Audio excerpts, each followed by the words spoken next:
What's up, everybody? It's Punk Rock Talk, episode 23. Hope everyone is doing great out there. Today, my guests are Destructafux from Baltimore. You're listening to Taking It Back. It's on our Spotify playlist, Rebellion Noise 2022. You should follow that playlist, guys. It's easy to find. Just go to Spotify, search for The Havoc, go to our page, and scroll all the way to the bottom, and you'll see it there. We update the playlist every Monday. Unless it's a holiday, like this week, we had the 4th of July, so I didn't update it on Monday. I waited until yesterday. Nevertheless, we update it in correlation with whoever we're going to be interviewing. So again, Rebellion Noise 2022. Head to our Spotify. Follow that playlist, guys. Have you missed an episode of Punk Rock Talk? Not to worry. You can find them on the Havoc's YouTube channel. If you have not yet subscribed to our YouTube channel, you should do that. Click that bell icon. You'll get notified every time we upload new content to our YouTube channel, and not just episodes of Punk Rock Talk. Anything that we're preparing for YouTube, which we've got something brand new coming up real soon. Did you see the teaser last week? Our new music video. The song is called Who's to Blame? Footage is from the show that we played in Los Angeles at First Street Billiards a couple months ago. The video's coming soon, but you know what? I'm not going to tell you exactly when. Why? Because I want you to go to our YouTube channel and subscribe. Because the moment that we upload it, you're going to get notified if you've tapped that bell icon. So you'll see it before we even announce it publicly. That's what you should do. All right. I've been talking about this for months at this point, and it's finally here, guys.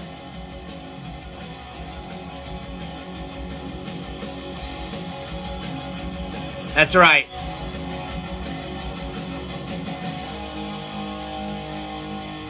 It's Rebellion Noise Records' first compilation. Features all of the bands that will be playing 40 Fest January 2023.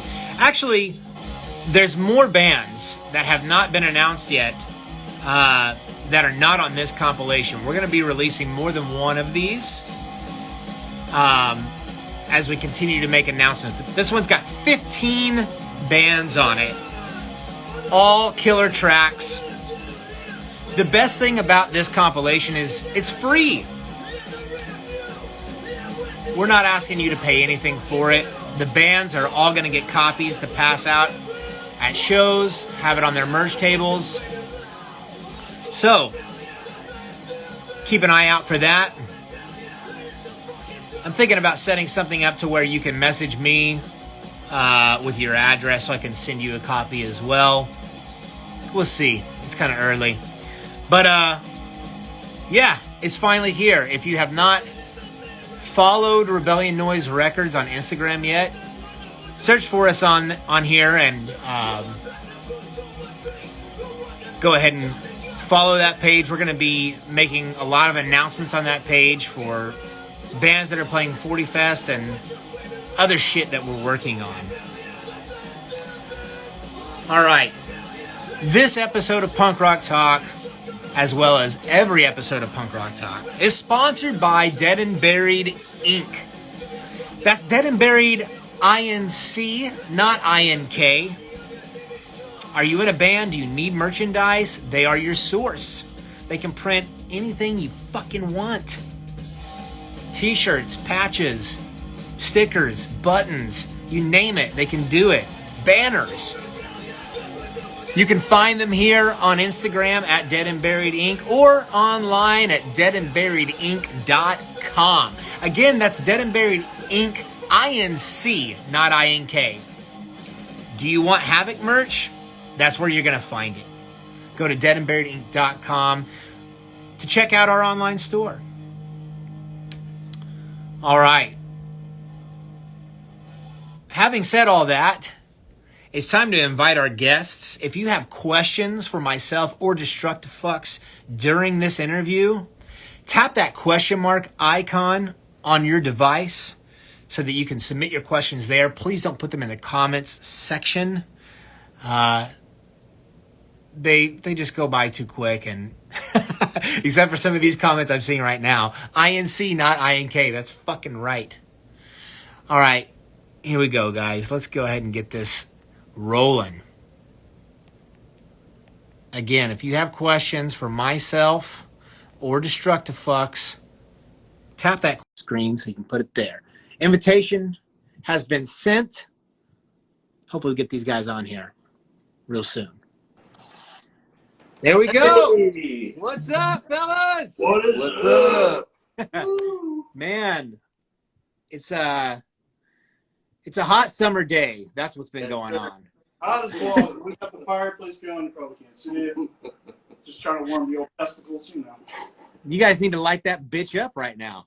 Well, I think Santa Claus is stuck in the motherfucker, so we can't really do that. He's been in there since last year? Yeah, he's fucking sneaking it up around here. But... That fat son of a bitch couldn't make his way down, could he? Oh, man. I am so looking forward to this interview. At first, before we get too deep into stuff, I just want to show the audience a few things. In addition to what I already showed them, this, I got a package in the mail that included not only that, but this, and this, and this, this, and this. I spared no expense for you, my man. Yeah, we like giving our stuff away, man. To anyone out there that's in a band, that's called branding. Right. That's really important. Yes, sir. And you guys are doing a stellar job of that. So my hat is off to you. Thank you. I'm keeping my head Actually, I'd like to tell everybody kind of how this interview came to be. Sure. I have been researching for a while, putting together this compilation. You know, I was looking online at different places to have copies made.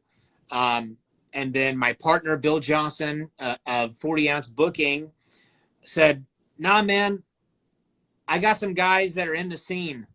They can do this shit for us. And I was like, that's perfect, because we're just keeping it, you know, within the family. Absolutely. So I just am so grateful to you for working hard to put together the compilations, especially in a rush before Punks Unite Fest. That's just fucking cool that you guys make your own CDs. So Thank you for that. Dude, it was my pleasure to do it. Definitely a shout out to Kurt from Dismantle for setting me up with Bill, for sure. We love you, Curtis. So yeah, man, I love Kurt too. He's a great dude. Yes, he is. Before we start asking questions and get deep into this interview, could you please just introduce yourselves to the audience and tell them your name and what you do in the band and where the band is from? Sure. My name is Matt. I do guitar and vocals. My name is Johnny Seymour. I do the vocals and play skin flute. And we are from Baltimore. Baltimoreans. Here we go. So the band has a really long history. And I just want to say that, you know, listening to the songs, the thing that I love is that they remind me of what I always refer to as the golden age of street punk, that early 2000s, late 90s, early 2000s sound. And that's where we came from, so that's what we were going for. There's a healthy balance between what I would call just hardcore, aggressive punk mixed with some of that more oi, pogo, anthemic shit. And I like that you guys are writing songs that have both because it makes for a really enjoyable listen. Well, thank you. Yeah, appreciate it, man. I really appreciate it. No problem. So let's talk about your history. Like you said, you're from the early days. And I understand that there was some time off and then kind of you guys coming back on the scene. So let's talk about the early days. What led you guys to forming the band, and you know, how'd you meet each other and all that good shit? Well, we lived in the same town, about 2 minutes apart from each other. We didn't know each other existed. And I was walking around town one day, and his roommate at the time found me walking around. I was like 17 or something. He was wearing like a Misfit shirt or some shit, and he took me back to meet this guy. And it was like 2 o'clock in the afternoon, and he's got his Liberty spikes up, just watching TV, drinking screwdrivers. You know, at 2 o'clock in the afternoon. So I was like, well, I want to know this fucking guy and what he's all about. Yes. And then we had started a band called The Useless, and that lasted about a year. And then we were at some whack-ass party one night, talking in the garage, and we're kind of like 80s nerds, like TV stuff. Transformers. So we were talking about Transformers for some stupid fucking reason. And probably because we were drinking. I had referred to the Decepticons as Destructafux, and he said, man, fuck those Destructafux. So I said, dude, that's a great band. And that's where that was born. So we got together with the intention of just putting out that first EP in 2004. And we wanted to write 4 songs that kind of resembled UK82 bands kind of shit. I played every instrument on that original EP, and he did the vocals. So there was no real band. It was just me and him. Yeah. Awesome. We were just doing Hall & Oates style. And we never played a show, and so then that was kind of that. And then when COVID happened, my wife bought me an audio interface because I've been bitching about wanting to learn how to record music forever, and she knows I'm a world-class procrastinator and I would never do shit about it. So then I learned how to record, and then during the pandemic, the Old School Rebellion album happened and Tales from the Alleyway. So, and we just played our first show 2 weeks ago. Yeah. Awesome. How'd it go? It was pretty good. It was at a gigantic record store out here. People were moshing within the aisles of the records. Like little kids. It was like, wild. Yes. All right, little kids, start bands. Yeah, it was pretty awesome. It was fun. That's awesome. I didn't even know that very many large record stores existed anymore. Yeah, dude, this was like a small Walmart, dude. Yeah. It was insanity. Wow.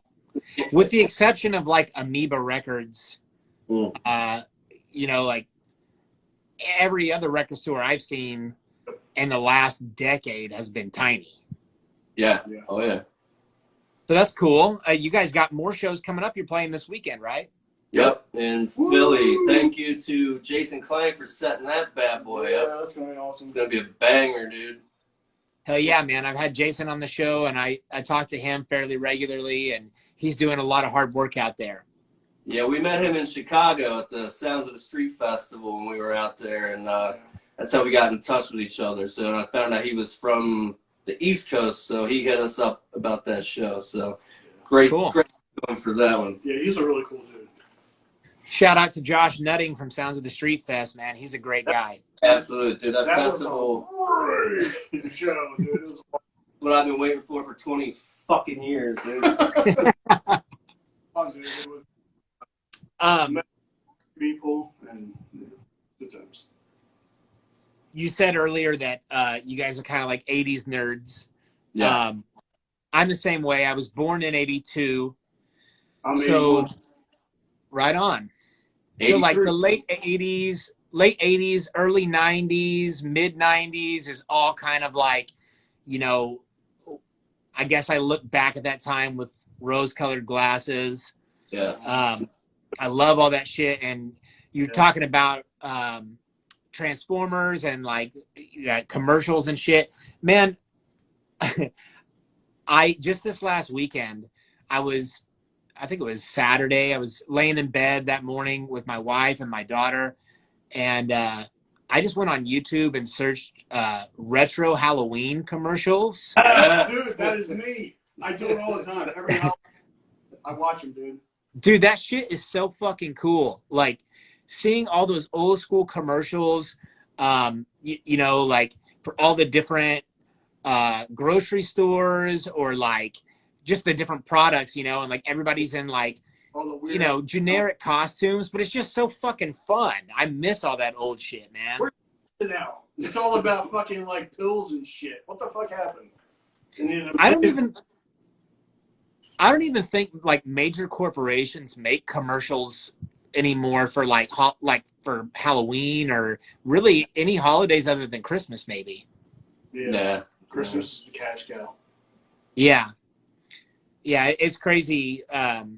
Like how early they start promoting all that shit. Like as soon as the 4th of July ends, it's like every department store is like, okay, let's move into holiday mode. Oh, look, it's fucking Santa Claus. Yeah. Yeah, I used to work at Home Depot, so I know all about that retail changeover bullshit. You'd be decorating for Halloween in August, you know? Yeah.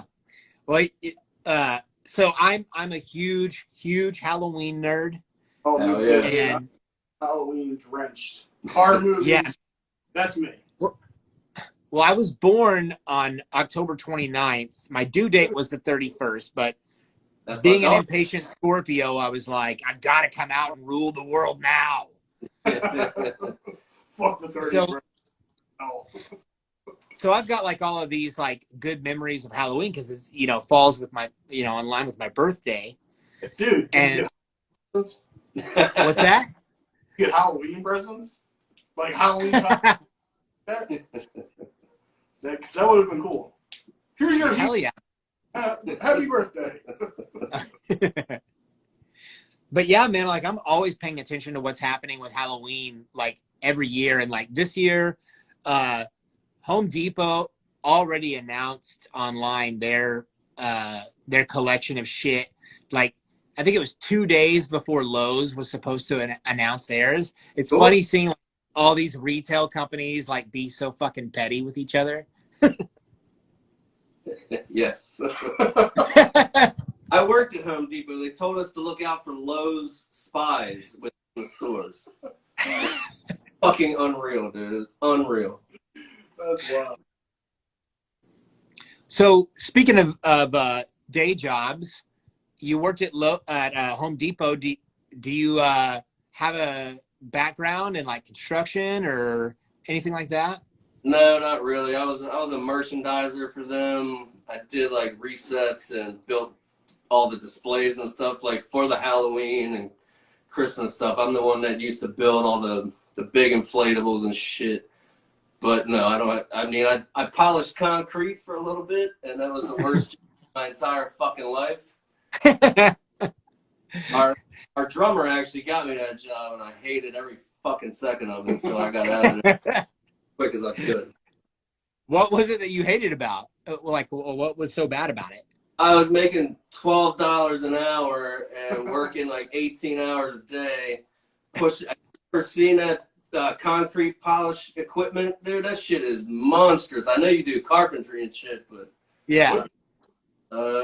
Probably 10 years ago at this point. Yeah, But it's cool. you know, those machines, you got to put your entire body into moving those things a fucking inch, and you can only do like 3 inches every fucking like 20 minutes. Was it like was it like a big workout? Yeah. Dude, you could have been fucking Rambo right now. I was Rambo you back then. $30 being Rambo. I was Rambo back then. Now I'm just fat Rambo.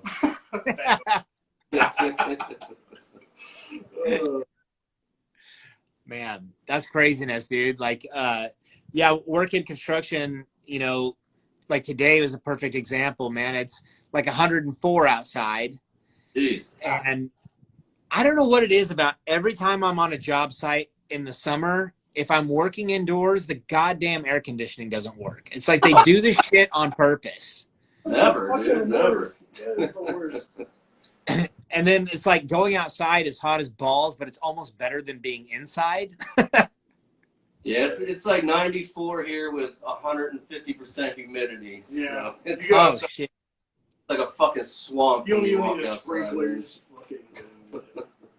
Yeah, man. You like walk outside and it feels like you've just been slapped in the face by wetness. Yeah, it's disgusting. It's raining. Yeah, I remember I was coming back to Oklahoma on a trip in the middle of the summer for whatever reason, and I'd flown in, and like I got off the plane. I think it was like it had to have been 9:30 or 10 o'clock at night, and like as soon as I got off of the plane, it felt like I had been punched in the face by like dampness. Hello, how are you?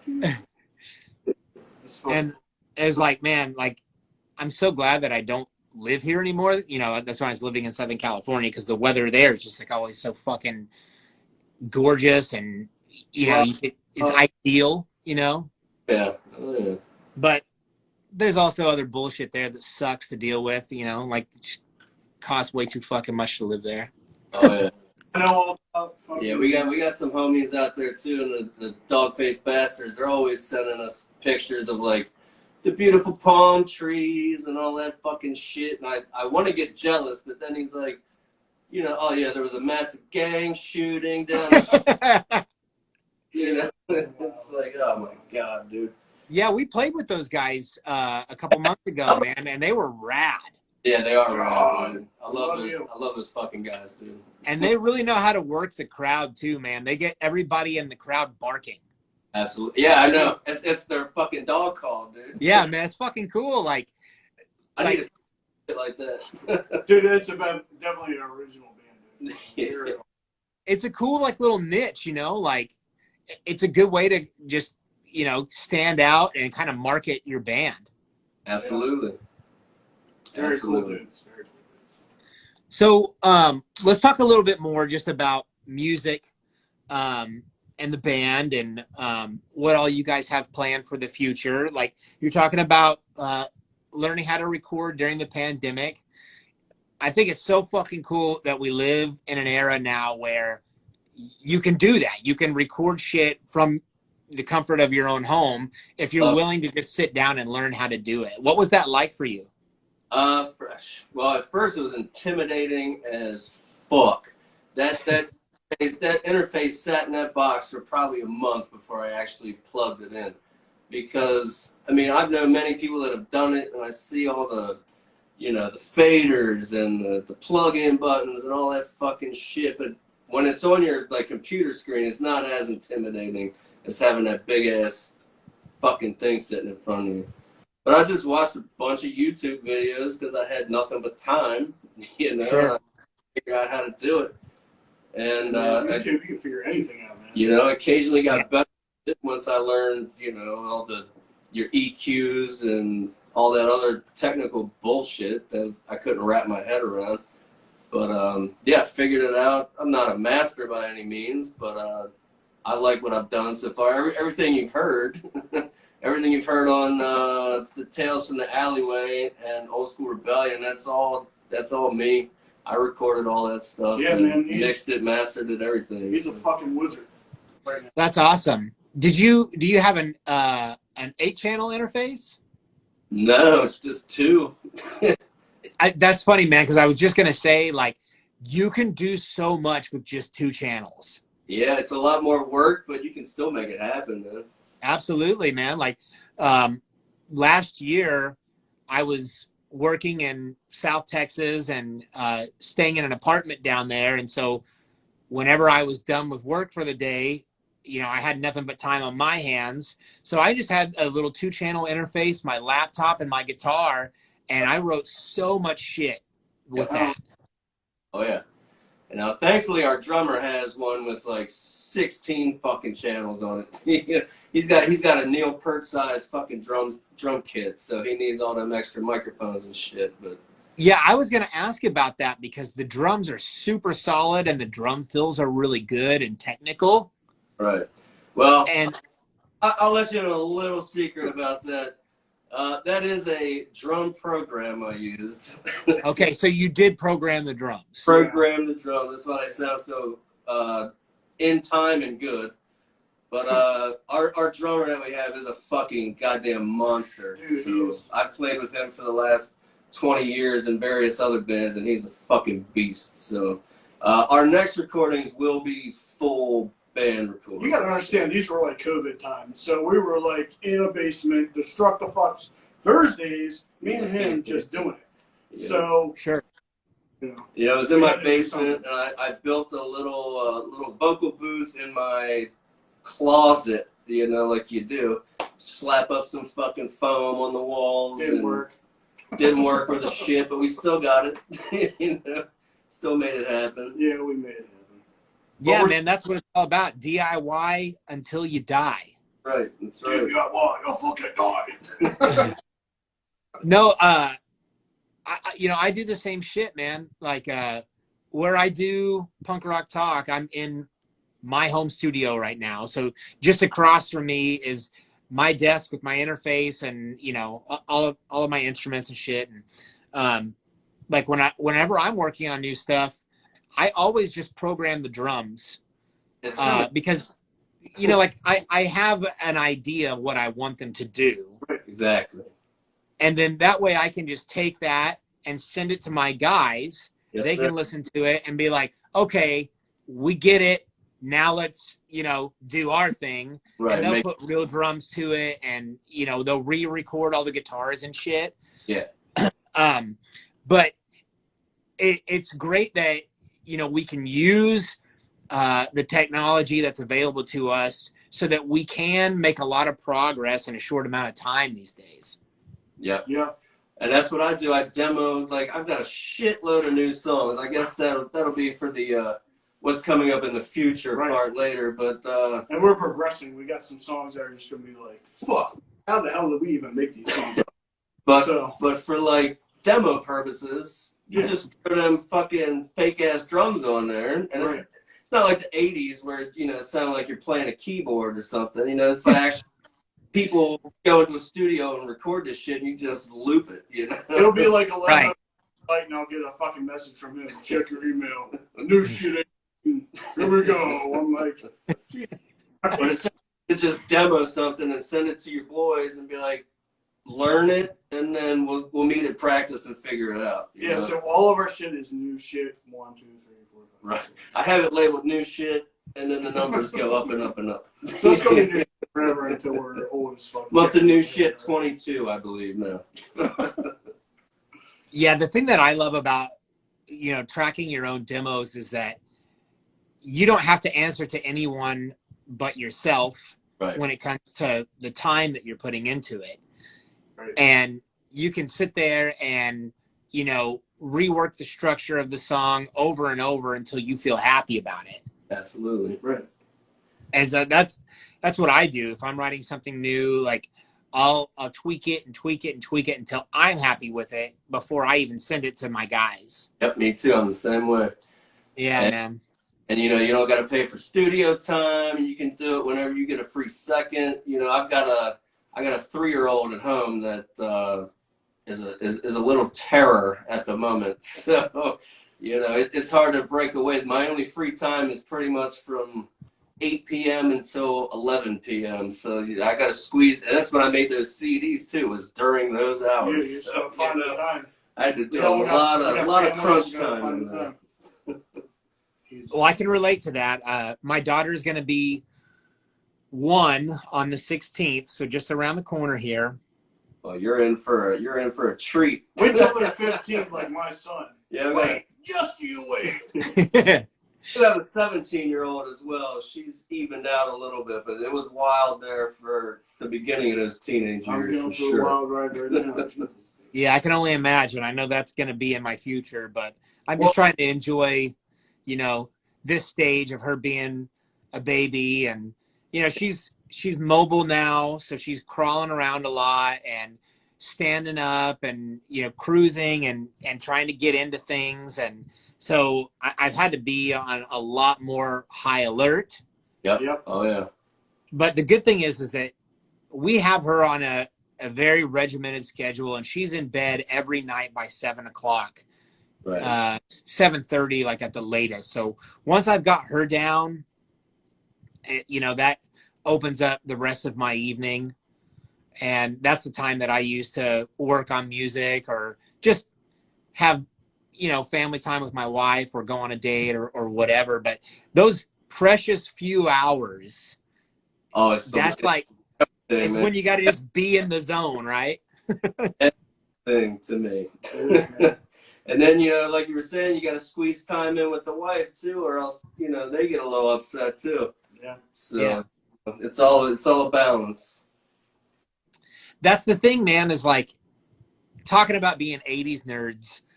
I love rewatching a lot of 80s movies that, you know, I grew up on or whatever, but now seeing it through the lens of being an adult, it takes on this whole new meaning.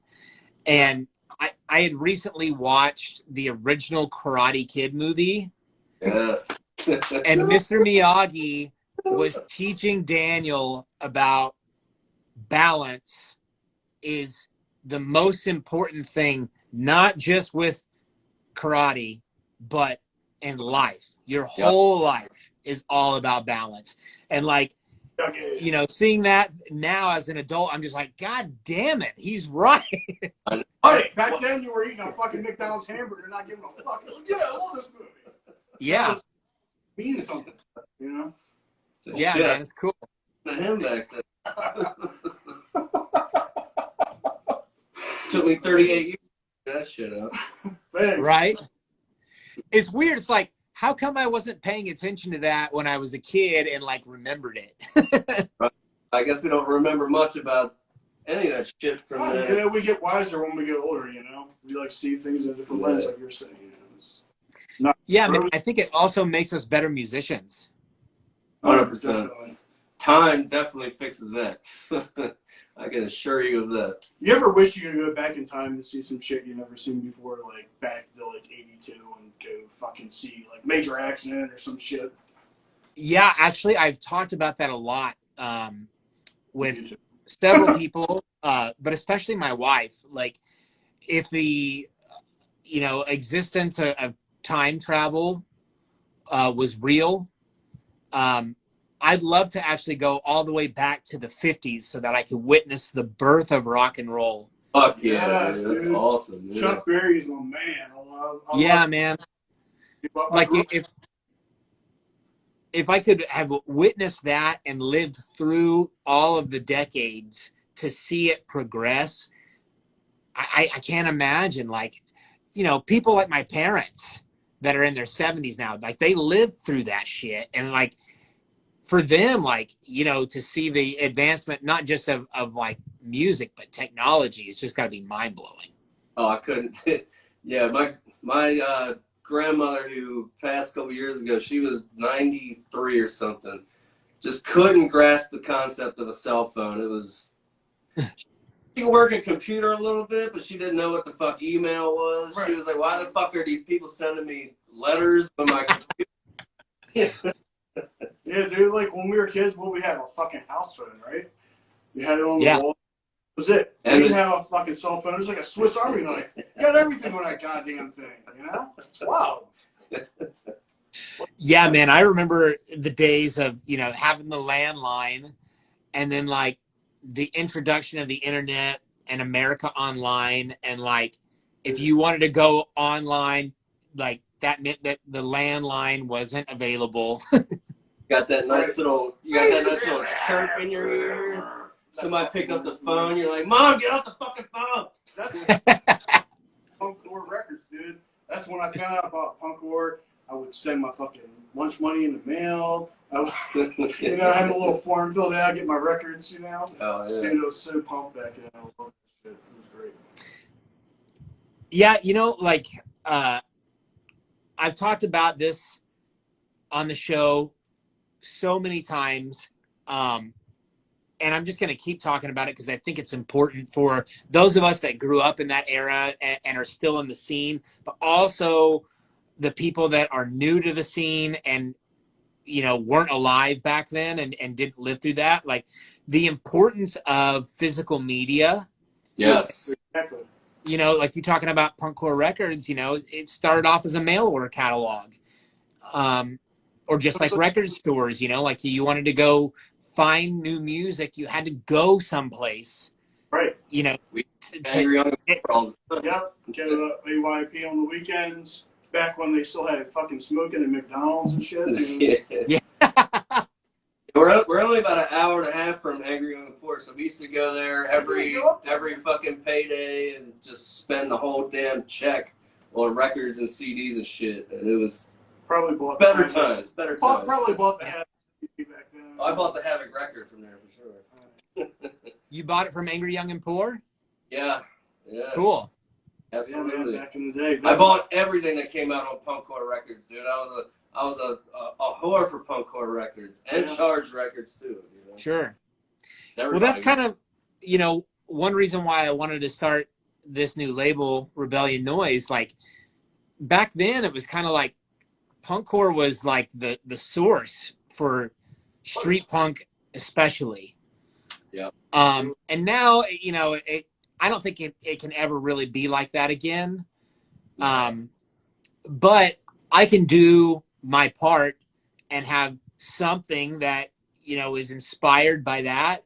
And hopefully it can unite all these different bands from all over the country and hopefully internationally at some point. Like, you know, having these physical copies, the CDs, like I know that CDs are, you know, kind of obsolete technology, but dude, it's like Bill had these to pass out at Punks Unite Fest. He passed out every single one of them and people were fucking stoked on them. Yeah, like you said in the past in your episodes, it's a tangible thing, dude. People love fucking something in there. Yeah. Well, because, you know, like those people that got one at the fest this last weekend, that became a part of their experience. Yes. Right. Yep. You know, and 20 years from now, if they still have it and they hold it, they're going to think about where they got it and like how cool that weekend was, you know? So I think that shit is so important and that the scene really should focus on having more of that physical media. I agree. And that's why I make these CDs, because it's like physical media is very important to me. It always has been. Mainly records, but it started with CDs and tapes when I was, you know, coming up in the 90s when I first really was discovering music and shit. And so, but like still passing out CDs, yeah, you said it's like, it's going obsolete, but it's still something you can't get on your fucking phone, you know? And I listen to this all the time because I drive for a living. And, you know, I don't have a CD player in the car, and you can't take records in the car. You know? Right. So, you know, it's a necessary evil at this point, but having it to hold, looking at the track listing, looking at the lyrics and shit, it's fucking incredible. Absolutely. And, you know, I think that for bands, it's super important because if you're just playing shows and, you know, hoping that after the show, people are going to go look you up on Spotify, you can hope in one hand and shit in the other and see which one's going to fill up quicker. That'll be the shit. Yeah. But you know what? if you give them a free compilation that your band is on, or if you have your, you know, a CD just of your own shit, and you're not trying to sell it, because people don't want to pay for music anymore. They just don't. You know? Yeah. It's expensive. That's why it's for $12. You know, we take that money, we flip it over. We don't give a fuck about the money. You know, I mean, yeah. Anyway, so like, you know, we're just trying to get it fucking going, you know?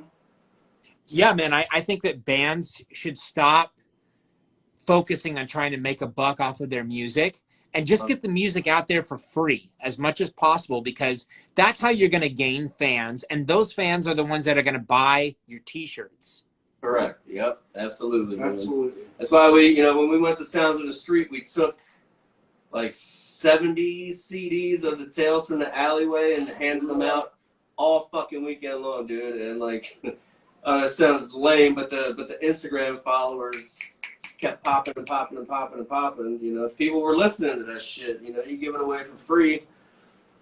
Like you said, nobody wants to pay for a fucking CD anymore. That's for sure. Like, I'll buy a record, 100%. 1986. But a fucking CD? Nah, I'm probably not buying that. You know? Yeah, and, you know, like you said, it sounds lame, but it's just the reality of where things are at now. And, like... Strange fucking place. Yeah, man. And, like, you having all of those people, maybe not all of them, but a lot of them, finding you on Instagram and following you after getting your CDs, like, you know, now you have those people's attention for whenever you're going to do something else in the future. Right. Yep. Absolutely. Speaking of Instagram, we need to do our live Q&A session because we're getting close to that time. And there's several questions in the queue. Oh, boy. I'm going to go ahead and start firing those off. But if you are watching this live stream and you have questions for myself or Destructafux, please tap that question mark icon on your device to submit your questions there. Don't put them in the comments section. Okay, here we go. The first question comes from our good friend Kurt of Dismantled Records. Oh, this guy. He says, Maddie and Johnny, when the fuck are we hanging out again? What fest do you plan to attend and or play? I will be at CY Fest, and I will give you a big kiss on the lips when I see you, Kurt. I will not. And why do you live so fucking far away? God damn it. Do it again. You hang out every night, you son of a bitch. And what about other fests that you guys are going to play? Do you guys have anything confirmed? Nothing confirmed. Nothing right now. Nothing confirmed. We have some hopefuls, but nothing confirmed. Yeah, we have a couple. Well, hopefully some shit will change in the near future for that. Yeah. All right, let's see. Next question here. This question's already been answered, but I'm going to go ahead and put it because it's from our friends in the Parasitics. My man. What's up, my boys? It's, I don't know why it won't display on the screen, but they just said, you guys going to CY Fest? The answer is yes. CYS. CYS. This question is for me. It says, when is the Havoc LP coming out? January 2023. We will be releasing it at 40 Fest in Atlanta. Nice. We've been asked if we will have vinyl and CDs at the show. The answer to that is hopefully. That's the plan. But if it doesn't come out physically at 40 Fest, it will at the very least be available digitally, and we'll have the ability to do pre-order at the festival for the physical media. But January, so it's coming, guys. I can't wait, dude. I can't wait for that. This dude's fucking killer, dude. Boy, Killer. fucking fire. Thanks, guys. Yeah, I can't wait either.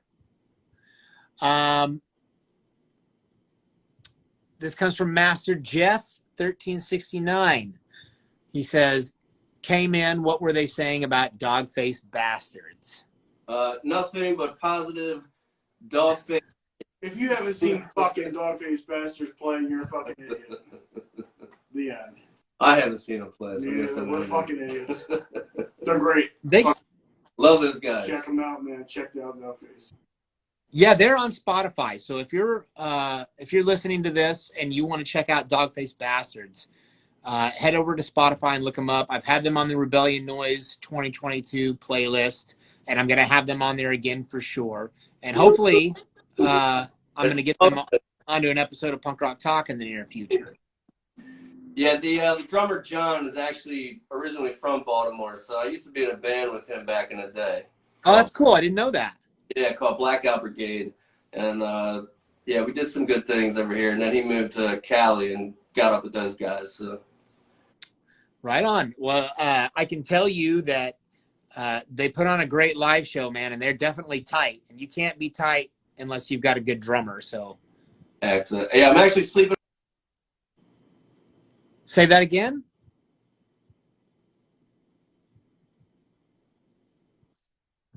Yeah, I can hear you. Hold on. But I missed God what you damn said it. before. All right, All cool. right, excellent.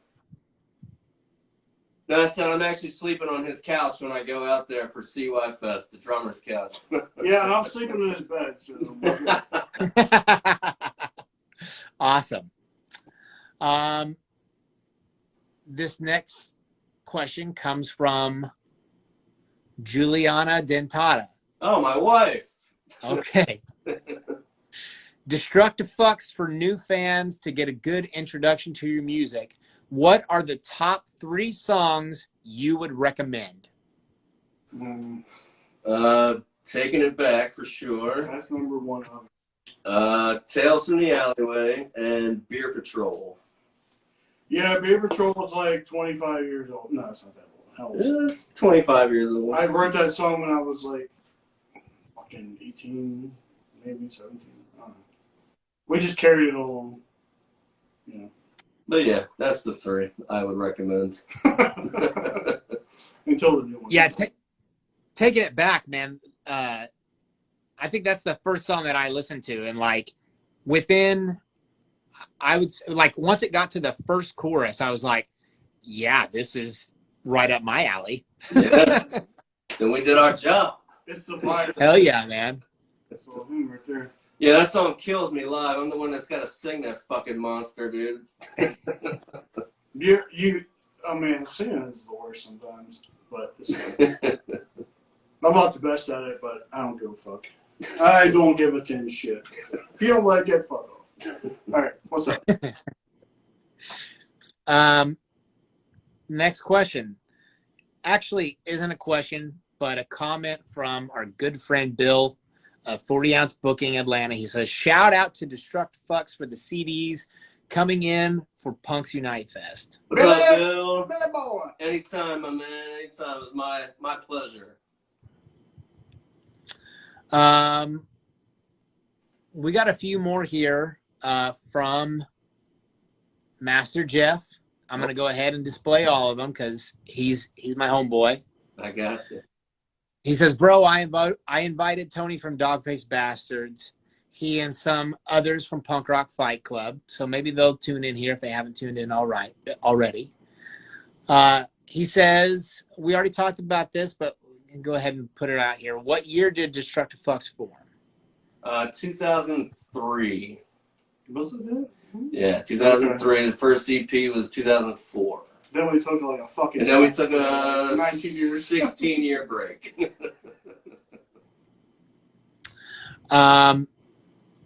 Okay, this is one more that is for me.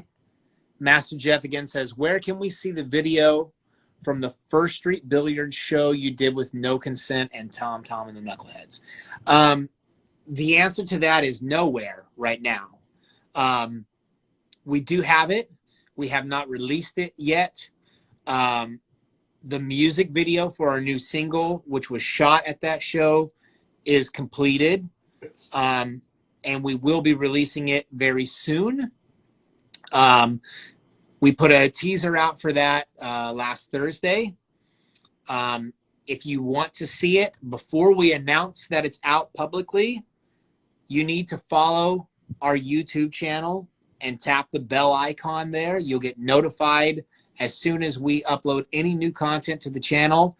And aside from episodes of Punk Rock Talk, the newest thing that we're going to put on that channel is that music video.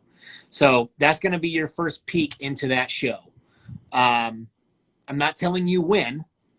All I'll say is that it's soon and that you need to fucking subscribe. Oh, I do.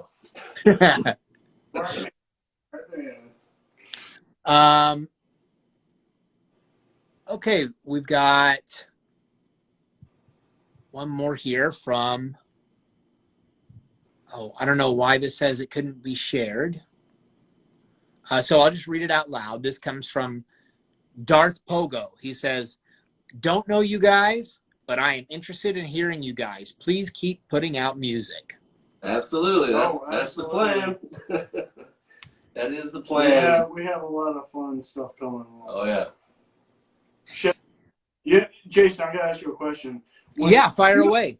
Like some shit going on in your head, you're just like out of nowhere, poof, song comes in your head, a melody, and then like a little bit of lyrics and shit like that. Do you ever have that going on with you? What usually does it for me is I sit down with the guitar, and when I sit down with the guitar, I'm in a mood of something that, I've been listening to, that just brings forth that inspiration.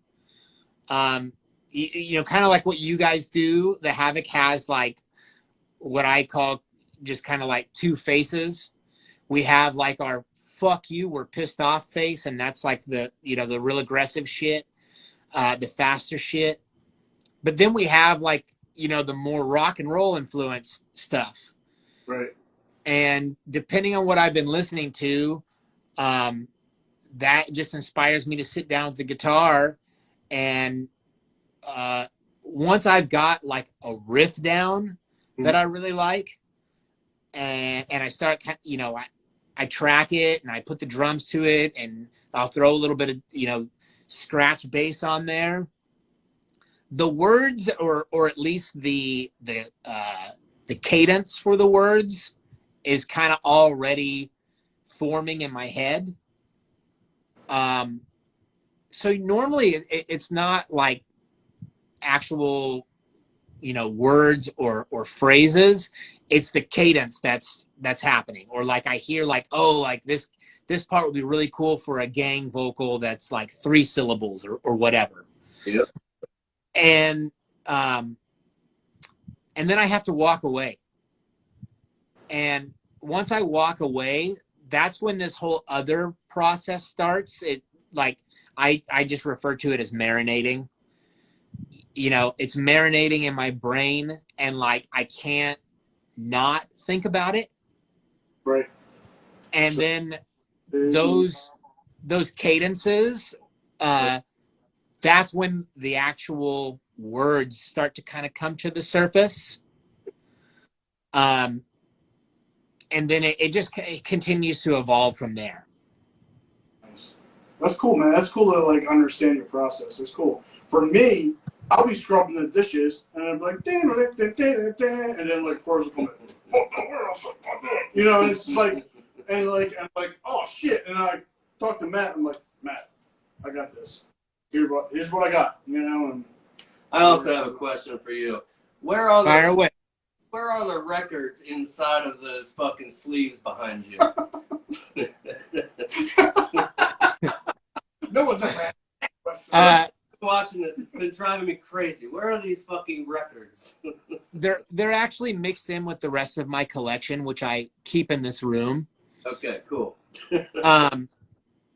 And I've thought about switching out, the covers of these records.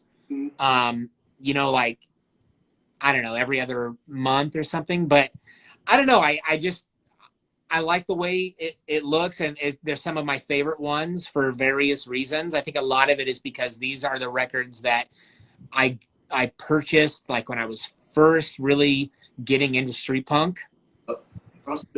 So there's a lot of sentimental value to them. Absolutely, dude. You got some bangers back there for sure. Thanks, man. You know what? I actually have a really cool picture disc collection Oh, no shit. I love those two, and I thought about putting those up, but I don't know why. I just feel like these ones, Yeah, man. I don't know. They worked for me. Great. It's great. It's great. Got to put that special duty one somewhere where you're always blocking it. That's true, but like if you know, right? Love special duties. Kurt says in the comments here, Endless Struggle killed it at Punks Unite. Oh, I wish it was there. But hey, shout out to Bobby and the rest of those guys. Love it. I fucking love those guys too. Endless Struggle has always been super cool to us, and we played some cool shows with those guys back in the day. And in fact, one of my favorite shows that the Havoc ever played was in Salt Lake City with Endless Struggle and Lower Class Brats. Oh. So Joe. The crowd was fucking insane. It was a huge crowd. The venue was cool. Our set was great. Like it was just a really fun time. And yeah, man, those guys, I'm stoked that they're doing their thing, and they've got a lot of shit coming up, and I'm hoping to get them on an episode soon too. That'd be awesome. Rocking the Endless Struggle hat right now, actually. Fuck yeah, man. Backwards.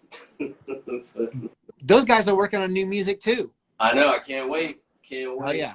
Love that all these bands that were defunct are coming back now, dude. It's the rebirth of street punk. I love it. It really is the rebirth. Right? And it's important. Really Yeah, is. like I think it was 2013 when the virus came back. Yeah. Oh yeah. And I was like, oh, that's interesting. That they reunited and we're coming back. And I was like, I'm curious to see how that's going to have an effect on the scene, and like if there's going to be a little bit more of a resurgence. And it seems like there's, been this kind of slow build. Oh yeah. Yeah. It's, about the and like when we were talking about coming back, like, and it was at the end of 2019, and like none of us could foresee that the whole pandemic thing was like on the horizon. And so that kind of slowed a lot of shit down. But I think that like also lit a fire under a lot of bands' asses where they're like, fuck, man, this is bullshit. Like, we need to come back and do something, It was a perfect time, and I feel like that's like happening with a lot of bands right now. Right. Well, and like, for the fans, like not being able to see bands for 2.5 years was some serious bullshit. Right. And so I think that like, we just have Punks Unite Fest. There's CY Fest coming up. There's going to be 40 Fest. And also, of course, Sound of the Street. That was kind of like the first one. I know, man. It's like there's so many fests of all these street punk bands again. It's like I went to Holidays in the Sun in New Jersey way the fuck back whenever the hell that happened, and that was the first time I'd ever seen something like that. And there's not really that much of that going on since that point, but now it seems like it's exploding again, and it's fantastic. Yeah, that's great. 'Cause I've been craving it for years and years, and certainly in Baltimore, there's no street punk scene whatsoever. So, it's just great to see it all coming together. For a long time, nothing was happening, and here we are. And we just want to like make everyone see it. Like, this is fucking great shit. Like here we are. Want to influence the young ones to like take our place when we're old and fucked. So. Oh, fuck no. But. Yeah, we are fucked, dude. But Yeah, I think the early 2000s, late 90s, early 2000s, like the scene was so huge in the United States. Yep. And I think a lot of that had to do with, as much as I kind of hate to say this, I think MTV had a big part in that. You're not wrong. You're not wrong about that shit, dude. Yeah. Because like they were airing music videos by bands like Green Day and Rancid and The Offspring. and even like Blink-182, you know, and like you could refer to those bands as kind of like the gateway drug. Oh yeah, they are definitely 100% for me. All, no shame in my game, dude. Yeah, I don't give a fuck. I still love Green Day. I don't give a fuck. Do you remember when you first heard the Sex Pistols? Yes. Dude, when I first heard the Sex Pistols, I heard that marching with Holly and the Sun. I was like, holy fuck, what is happening right now? And, you know, it's like stuff like that that like really influenced me to do what we're doing, you know? Sure. So don't ever be ashamed of where you came from. I don't give a fuck. I agree 100%, man. Like, I don't give a fuck how you got here. The fact is you're here. Exactly. Right. We're here to support the scene, worldwide, whatever the fuck. You know, we're going to be here for everybody. And it's really crazy. Social media has really, like, kind of, like, brought everybody together. Even though it's a crazy... Even though it tears everybody apart, too. Right. And for punk rock, like, I've met people that I would never meet before. The Sabotage. Love you guys. Hope you're watching right now. Dude, fucking amazing. But, like, yeah, you just meet, like, all these people, and you're like, I would never meet that motherfucker. You know? Like 10, 15 years ago. Yeah. You know, like, the landscape has changed so much from then until now. But I think that there are things happening right now that can still be beneficial to the growth of the scene. For example, Pistol. Hold on, your front. Pistol is on Hulu. And like I know a lot of people talk shit on that because they feel like, oh, it's not like historically accurate or whatever. And there's something to be said for that. But, you know, Hulu is a major streaming network that is in almost every household. Right. Just like MTV back in the day with Green Day. Right. That's exactly my point, you know. And there is absolutely some 11, 12, 13, 14-year-old kid that has Hulu and is in some shitty circumstance at home, at school, you know, whatever. And Pistol could be that kid's introduction into this community where they can connect with other people that are like-minded, that can encourage them to be who they are. Right. And not be ashamed of it. And like, fuck those people that you're dealing with at school that are picking on you for being different. Bullshit. Dude, let your freak flag fly. Be you. Yeah, man, I've watched it twice already, dude. I'm about to start it a third time. I love that fucking shit, dude. Actually, me and him got inspired to write a song. Oh, really? So a Christmas song. It's going to be fun. Oh, cool. Very Sex Pistol. Yeah. Awesome. Anti-Christmas song. It'll be fun. Yeah, one of my favorite Fear songs is Fuck Christmas. That song is hilarious. Oh, this is for Christmas times 10. Awesome. You know, and another thing too, like, I think Hot Topic had a lot to do with it. Yeah, exactly. So much, dude. Like, do you remember like Punkcore? But I mean, not what the fuck am I talking about? The Punkorama albums. You remember them? Yeah. Yeah, dude. Right in the Hot Topic. There it was. I mean, it was a lot of California bands or whatever, but like that was a gateway, dude. That was how you. I had a lot of those CDs, man. Yeah, I got no beef with Hot Topic. Dude, those punkcore samplers were in Hot Topics. Yes, they were. Were they? Yeah. Dude, I would have probably been on punk rock way earlier than that. I would have like 14. I don't even know when that came out, but when did those albums come out? Do you know? Those comps? Which albums? Do you remember when they came out? The punkcore samplers? Yeah, when they came out in Hot Topic. Yeah, it had to have been like 03 and 04. You were already well into it, definitely. Yeah, I was already fucking sending my fucking. But you know, at that same time, like they were selling T-shirts of the Casualties and the Unseen. Yeah. They were big, And I dude. think maybe even a Global Threat. Yeah. But that was probably that good Charlotte band was wearing their shirts in those videos. I remember that because the Unseen had a song about it, about people giving them for Good Charlotte wearing their shirts in the music video. Those are Maryland boys too. Yes, they are. Yeah. I just saw on Trip's Instagram that the Unseen got together and wrote their first new song in over a decade just this last week. Yeah, I saw that too, dude. I'm very excited to hear that, dude. I was not expecting that at all. That's awesome. Yeah, I've seen that they've got shows coming up, and I'm stoked that they're getting active again. But it's one thing to play some shows. It's another thing to start putting out new music. Absolutely. Yep. Yep.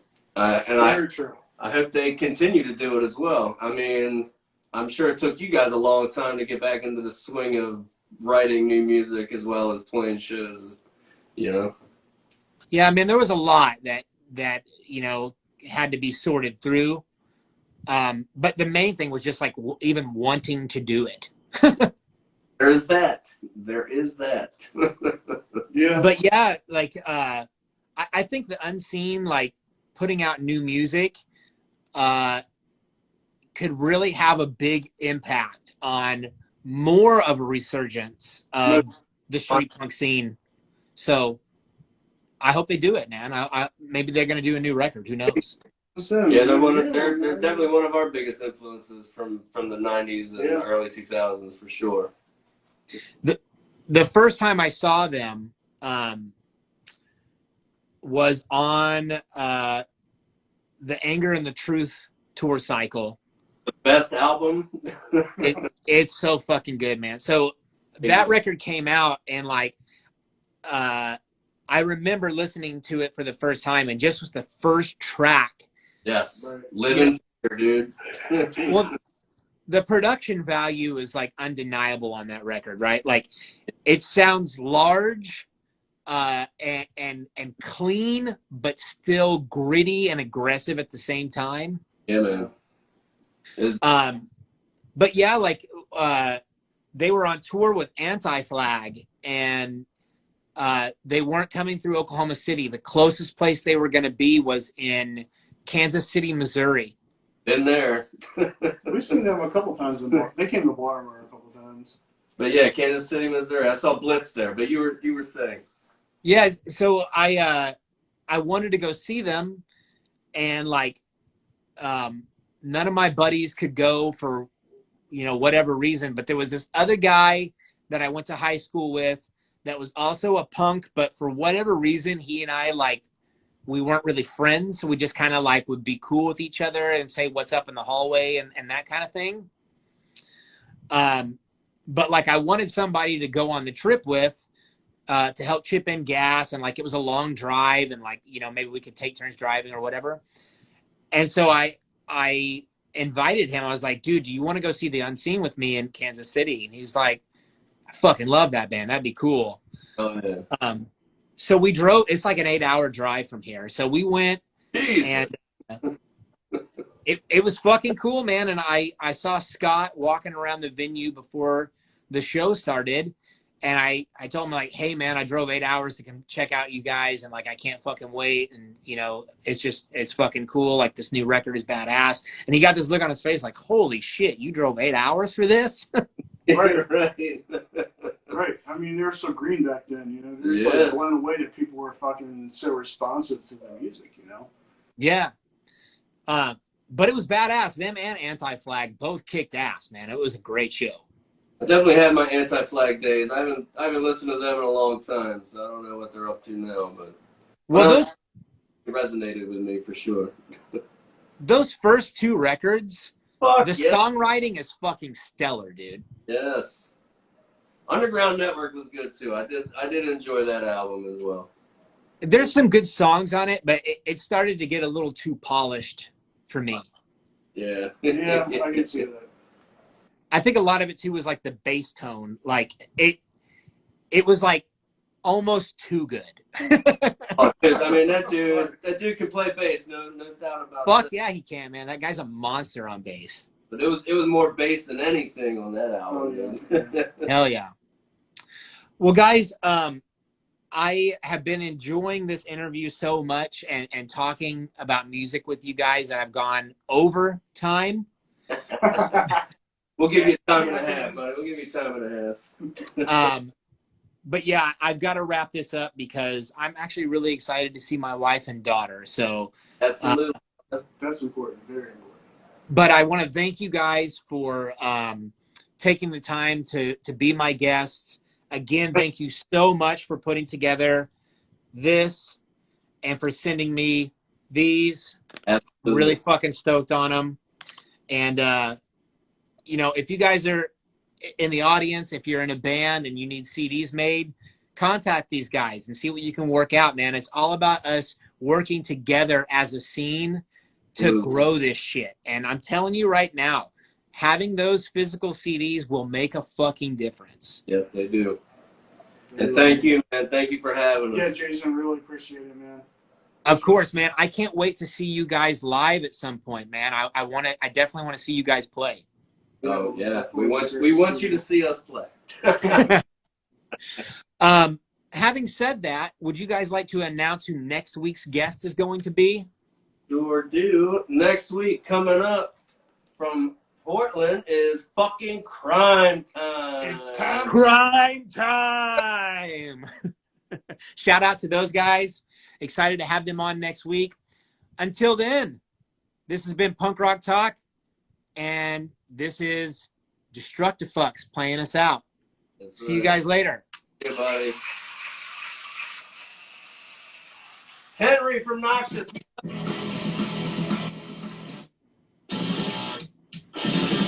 See you guys. See you later, brother.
Thanks, Jay.